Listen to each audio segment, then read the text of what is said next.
그는 미국 정부 관행물에 한국에 관한 논문을 최초로 게재한 한국인으로 미국 정부 기관지와 잡지에 조선교육론과 조선민담이라는 글을 게재하기도 하였다.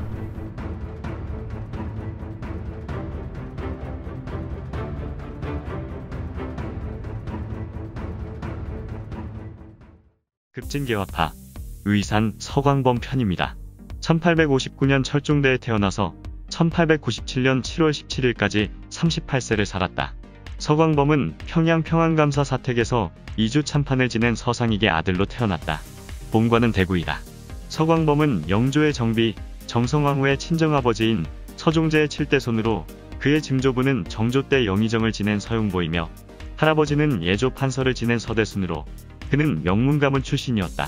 소년기에 안동 김씨 김병지의 딸과 결혼했으나 그녀는 요절하였고 다시 광산 김씨와 재혼하였다.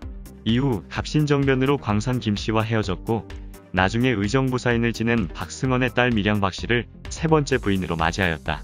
서광범은 성장하면서 김옥균, 홍영식, 박영희와 같이 북촌에 거주하는 명문가 자제들과 어울렸다.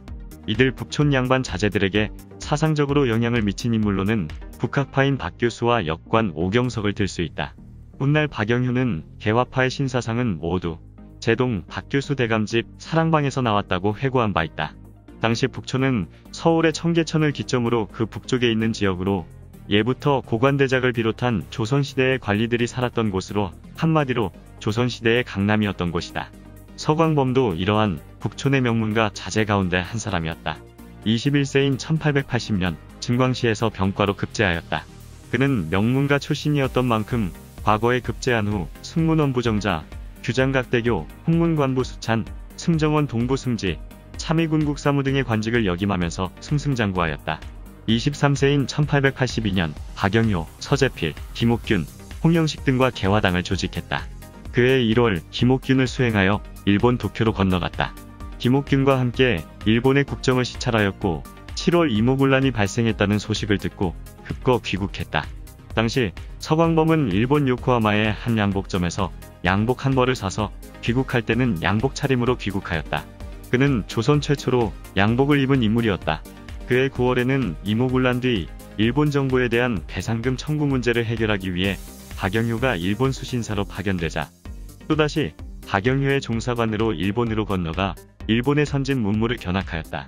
이때 박영효의 권고로 수신사 일행이 귀국할 때 잔류, 별도의 시찰단 일원으로 파견되었던 김옥균과 함께 남아 일본을 돌아보았다.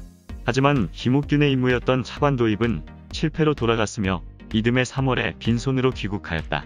24세인 1883년 6월 조미조약이 체결된 것에 대한 답례 형식으로 보빙사가 미국에 파견될 때 서광범은 보빙사의 일원으로 미국에 파견되었다. 보빙사의 정사는 민영익이었고 부사는 홍영식이었으며 서광범은 종사관을 맡았다.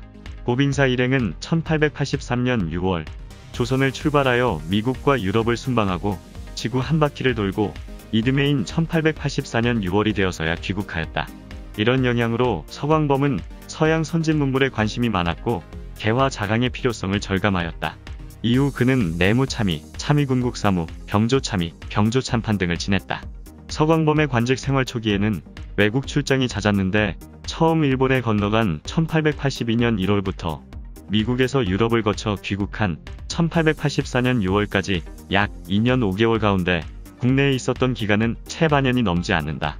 25세인 1884년 12월 4일 서광범은 김옥균, 박영효, 홍영식 등 젊은 개화파들과 함께 보수정권을 타도하고 근대식 개혁정부를 수립하기 위한 갑신정변을 단행하였다. 민영익과 함께 세계 일주를 하고 돌아온 지 불과 6개월 만이다.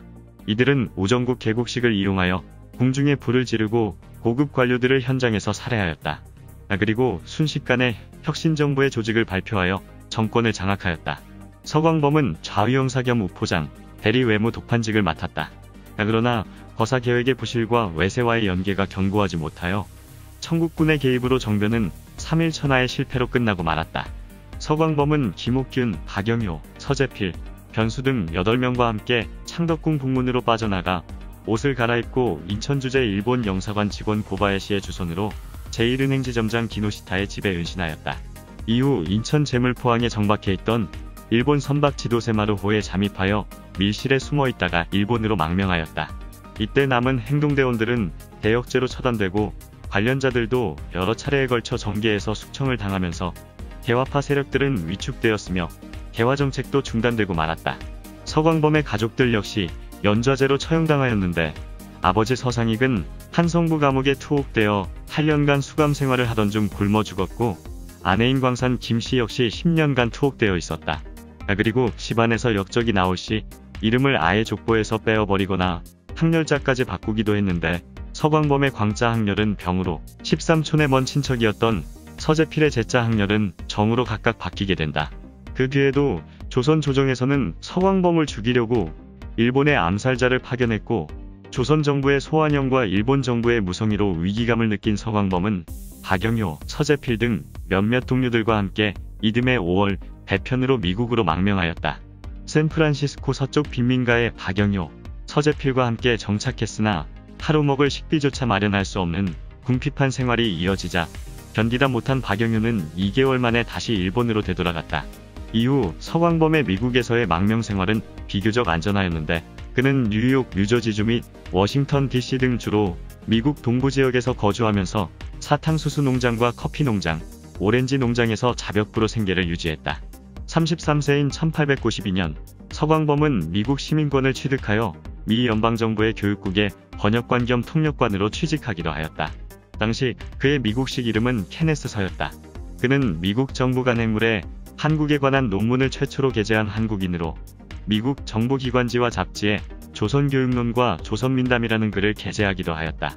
그는 조선교육론에서 한국인의 문화적 우월감과 한글의 우수성을 특히 강조했다.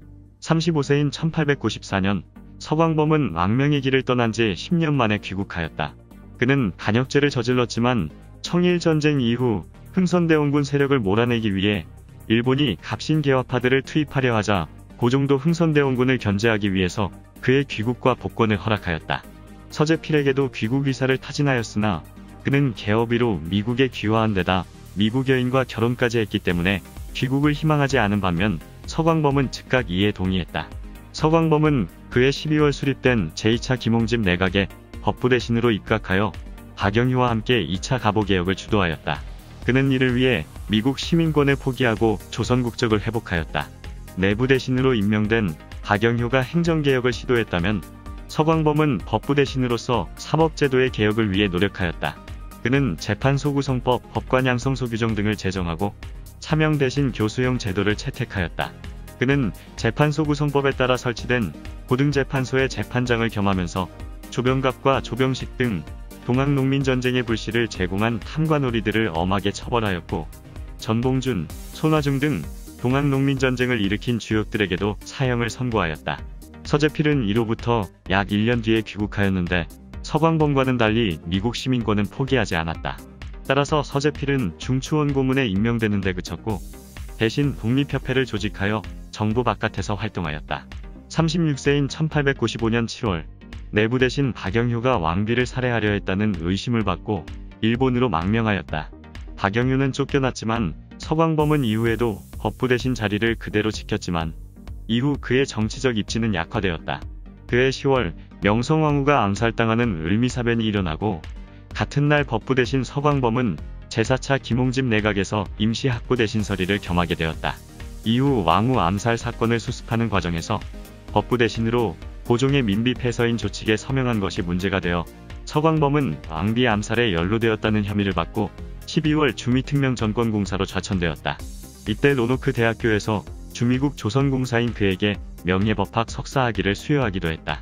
37세인 1896년 2월 아관파천이 일어나 개화파 내각이 붕괴되자 서광범은 7개월 만에 공사직에서 해임되었다.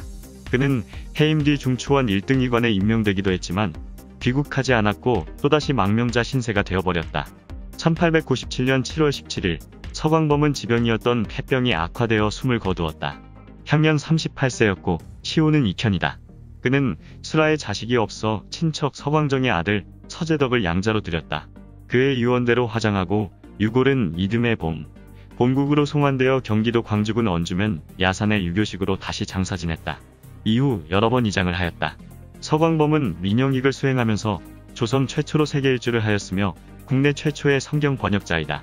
그는 2차 가보개혁과 3차 가보개혁을 적극 추진하였으며 특히 재판제도 및 형벌의 개혁, 근대적 법학 교육 실시 등을 제안하였다. 그는 박영효, 유길준, 김홍집 등과 함께 단발령을 도입하기도 했다. 서광범의 묘는 경기도 양주시 남면 신암리 198에 있다. 지금까지 서광범 편이었습니다. 감사합니다.